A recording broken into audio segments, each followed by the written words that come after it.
At around 7 o'clock in the evening on May 21st, 1985, a 17-year-old boy named Jason Finley was sitting on the edge of a bed in the guest room of his grandmother's house in a quiet suburb called Scotch Plains, New Jersey.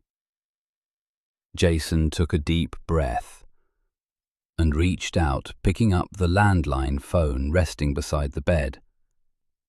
His fingers trembled slightly as he began dialing the number of a girl he had been talking to for several weeks now, Cassie. Tonight, he had finally made up his mind. Tonight, he was going to ask the question. As the phone rang, Jason stared out the window. Outside, a violent thunderstorm raged on. Rain had been pouring relentlessly all day, so much so that Jason, his twin cousins, and his grandmother had been stuck indoors since morning. A few days earlier, Jason had confessed to his family that he wanted to call Cassie and ask her to be his girlfriend. But he didn't have the courage. Naturally, they teased him endlessly for it. This phone call was the first real moment of peace he'd had all day. Away from the jokes, away from the noise. Cassie finally answered. The moment Jason heard her calm, gentle voice on the other end of the line, every thought about his cousins vanished. Suddenly, he felt a powerful urge to ask her right away. He inhaled deeply.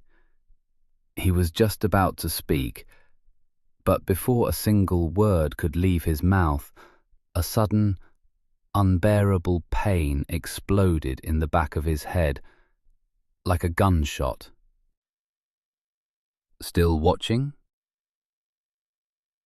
Like the video, share it with your friends, and subscribe to Spooky Fairy Tales for more stories from the shadows. And then, everything went completely black. At that exact moment, in the kitchen at the end of the hallway, Jason's grandmother had just finished preparing dinner. She called out for Jason and his cousins to come set the table. Minutes passed. Jason didn't respond. She told the twins to go check on him. They walked down the hallway and entered the guest room. Seconds later, their grandmother heard a scream. She ran toward the room and found the twins standing frozen beside Jason. He was slumped over the bed, the phone receiver still pressed against his ear. He looked as if he were asleep, but he wasn't moving. They shook him. They called his name. There was no response. Panicking, his grandmother grabbed the phone and dialed emergency services. The ambulance arrived quickly.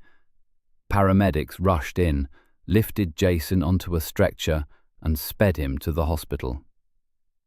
But as soon as they arrived, he was pronounced dead.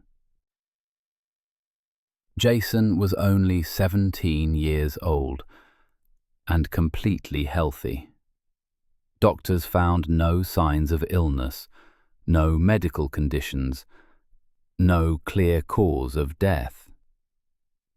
They told his devastated family that sometimes people die suddenly for no apparent reason. But his family couldn't accept that. They demanded a full forensic autopsy.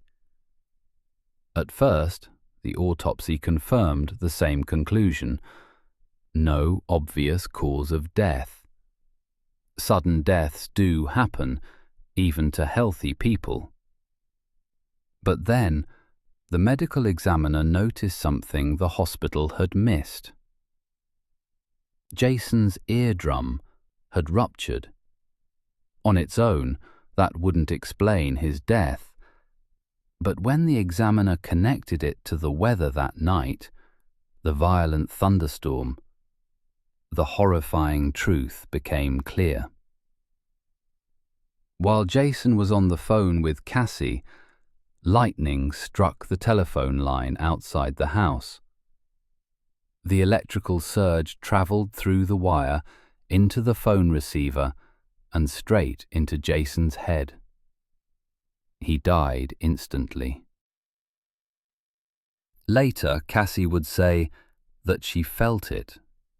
She knew Jason was about to ask her to be his girlfriend, and she said quietly, "If he had asked me, I would have said yes." Still watching? Like the video, share it, and subscribe to Spooky Fairy Tales.